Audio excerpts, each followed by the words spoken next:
Oi, meu nome é Reniel, sejam todos bem-vindos ao canal A2. Hoje vamos falar desse livro aqui, Pedagogia da Autonomia, do grandíssimo Paulo Freire. É o último livro publicado pelo autor em vida, e vamos falar um pouquinho sobre a compreensão de incompletude humana e a curiosidade necessários para a prática educativa, para esses saberes, falar um pouquinho sobre essas concepções e fazer uma aproximação, um diálogo com a concepção de ensino para a psicanálise. Antes da gente começar, se você é novo por aqui, não esqueça de se inscrever no nosso canal, de deixar seu joinha, de compartilhar. É muito importante a participação de vocês para que o nosso conteúdo chegue a mais pessoas, tá? E a gente conta com a colaboração de cada um. Quero deixar bem claro, né, que não se trata aqui de uma terapêutica pedagógica ou de um ensino psicanalítico. Então, nesse livro aqui, o que Paulo Freire propõe é uma reflexão, uma elaboração de alguns dos saberes que ele considera como necessário para aquele educador que se pretende democrático, que se pretende rebelde, no termo de um rebelde contra as imoralidades e a injustiça dos mais fortes, e com aquele educador que se pretende consciente, né, do seu trabalho. Então, longe de oferecer, né, fórmulas prontas para o ensino, o Freire vai fazer aqui algumas reflexões quase que inacabadas, né, exatamente para ele entender que o conhecimento ele é construção. Então, exatamente por ser um crítico, né, aquela concepção bancária de educação, Freire entendia que o ensino não pode ser simplesmente transmissão de conteúdo de um mestre para um aluno. Ele entende que isso é um diálogo entre as pessoas, né, entre educador e educando. Então, por isso mesmo, ele entende que não há um saber absoluto, né, sobre nada.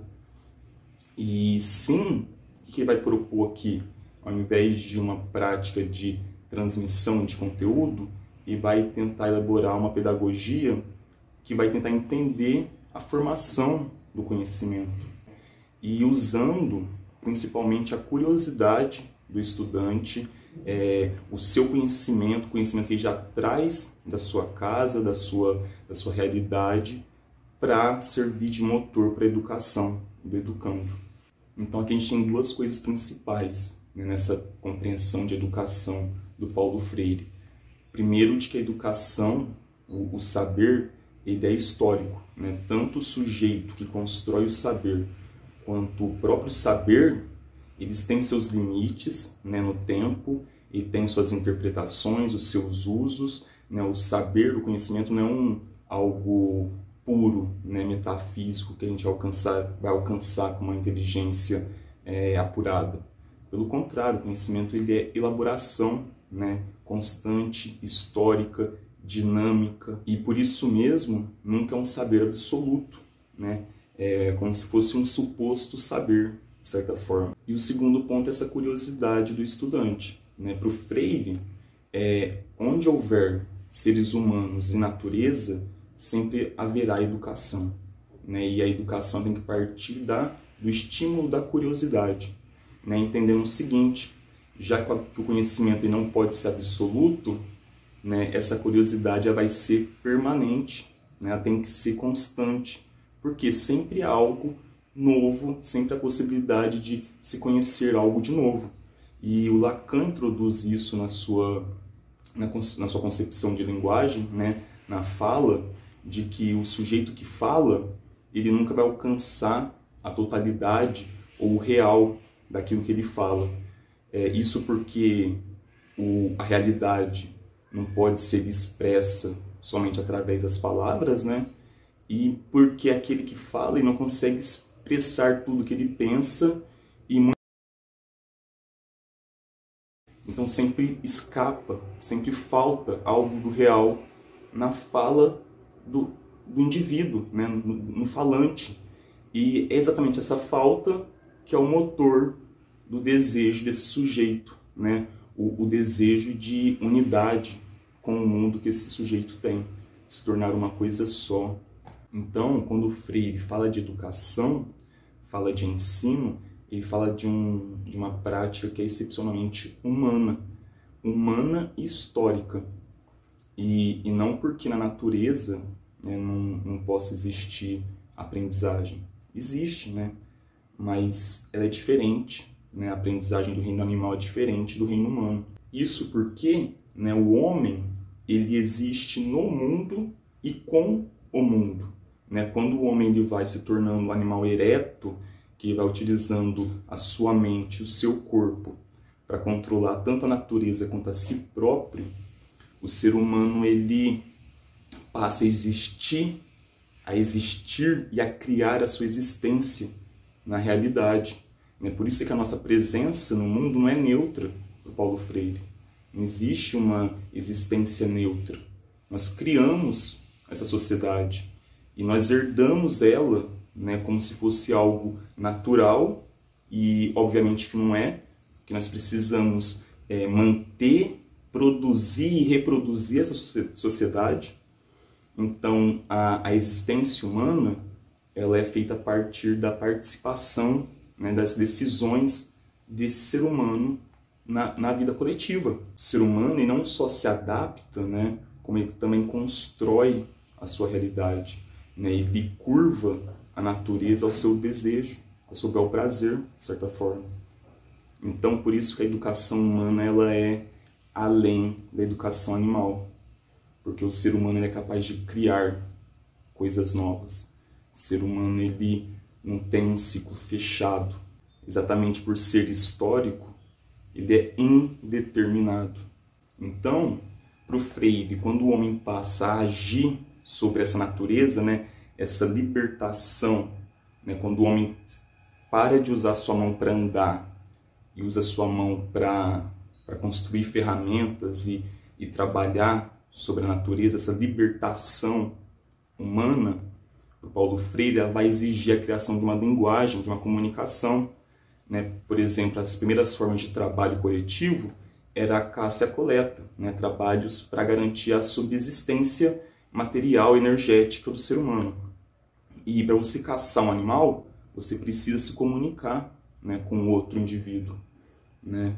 Então, todas essas ações cada vez mais complexas vão exigir também uma capacidade, uma faculdade de linguagem cada vez mais complexa. Né? A criação de uma ficção. A linguagem é uma ficção.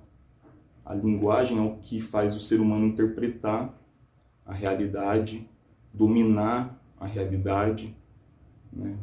De certa forma, até uma segurança contra a realidade. E a linguagem é também uma forma de você comunicar para as outras gerações aquilo que já é inteligível, né, para as pessoas, para o seu grupo. Essa capacidade da linguagem é uma capacidade humana. E, né, a aprendizagem, como o Freire falou, é uma aprendizagem humana. Ela é também histórica, porque esse sujeito, o ser humano, ele é histórico.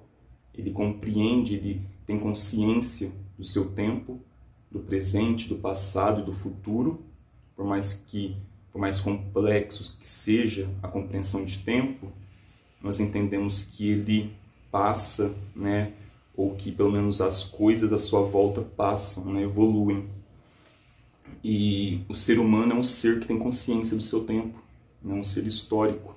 E por ser histórico, por ter essa consciência, ele entende que ele está enterrado em uma série de relações indeterminadas, de complexos nexos entre sujeitos, instituições, né, fenômenos, o que causa essa história do homem, né, algo extremamente imprevisível. E é exatamente, né, essa capacidade de comunicação, de transmitir o que já se sabe, essa consciência histórica, essa consciência do tempo que vai dar ao homem a sua consciência de finitude, de incompletude. É isso que vai dar a ele o seu entendimento de que talvez as coisas não tenham sentido. E é a partir daí que o homem vai construir cada vez mais e mais artifícios para dar uma face humana, né, para o universo, dar um sentido para a vida.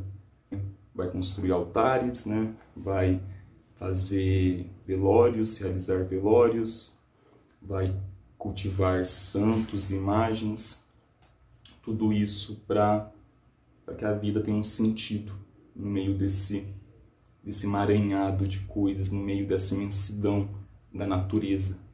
Ou seja, o homem, né, é a única criatura que se recusa a ser o que ela é, como diria Camus. Ou seja, o homem para ser homem, né, o homem e a mulher para se tornar humanos, melhor dizendo, eles têm que conviver em sociedade. Essa capacidade de comunicação, de consciência, só é possível no convívio social, no convívio coletivo. E é exatamente nesse convívio que ocorre, para Paulo Freire, a educação, o ensino, né? Por isso que é tão importante a educação para Paulo Freire. E obviamente que não entende essa educação somente presa ao espaço escolar, né? Durante toda a existência humana, o homem entendeu e pensou a educação das novas gerações. Essa forma que a gente tem hoje é uma herança da Revolução Industrial, por exemplo. E então o ser humano é consciente da sua incompletude, consciente da sua finitude, é exatamente isso que possibilita ele ir além. Isso possibilita o ser humano criar, né, aquilo que lhe falta, aquilo que a natureza não lhe entrega, né, de certa forma.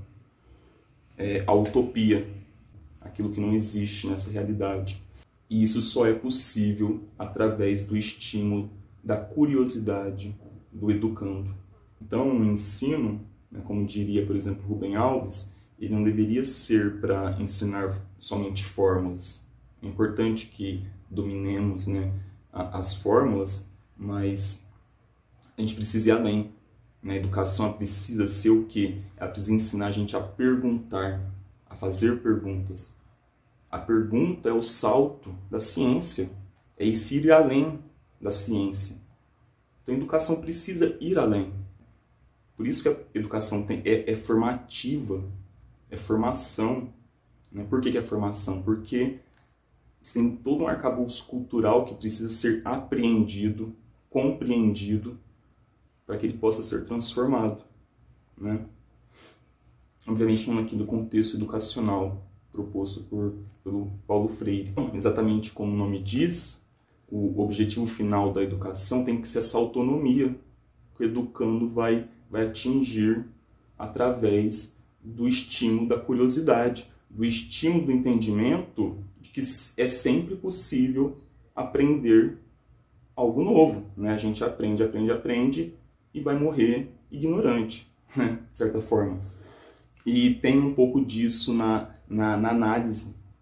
O analista, o analisando, naquela relação que eles têm, só é possível para a psicanálise aprender, essa concepção de aprender, com o entendimento de um não saber, com o entendimento de que mesmo a gente procurando conhecimento, haverá uma falta aí, né? E é exatamente esse conhecimento histórico, esse conhecimento limitado, esse não saber, que vai ser o motor do desejo de se conhecer, né? De se aprender algo novo. É o saber de que não se sabe, né? Então a gente sempre tem que buscar. E eu imagino o seguinte, assim, para ilustrar, é como aquela pilha de livros não lidos, né, que a gente deixa os próximos livros que a gente quer ler. Eles têm que servir não como uma competição de você contra você mesmo, de quantas páginas você lê, quantos livros você lê, não. Mas aqueles livros te lembram que tem algo novo para se aprender, né? E que é necessário, que a gente tem uma vida inteira para aprender. A gente vai ficar aprendendo. Enfim, é um pouco disso que eu queria falar, né? Obviamente que eu não tenho a intenção de esgotar o assunto, impossível esgotar esse assunto no tempo de um vídeo aqui, e impossível esgotar esse assunto com todas as palavras, né, que existem, de certa forma. Mas deixe seu comentário, se você é da área da pedagogia, se você é da área da psicanálise, deixa aqui embaixo o que você achou. deu um pouquinho de trabalho para fazer esse vídeo, é um tema bem complexo, né? Então exigiu muita conversa minha e da Vicky, e tem também leituras que eu tive que fazer na área dessa questão do ensino para psicanálise, que eu não tinha ainda lido nada, e a gente vai deixar aqui o texto que eu usei de base também para poder fazer o vídeo. E deixa aqui o que você acha, qual é a sua opinião, e se é sempre possível aprender algo novo todos os dias. Conto com vocês semana que vem. Não se esqueça de se inscrever, de curtir, de comentar e compartilhar. É muito importante, né? Como a gente falou, a participação de vocês. Um grande abraço e até a próxima.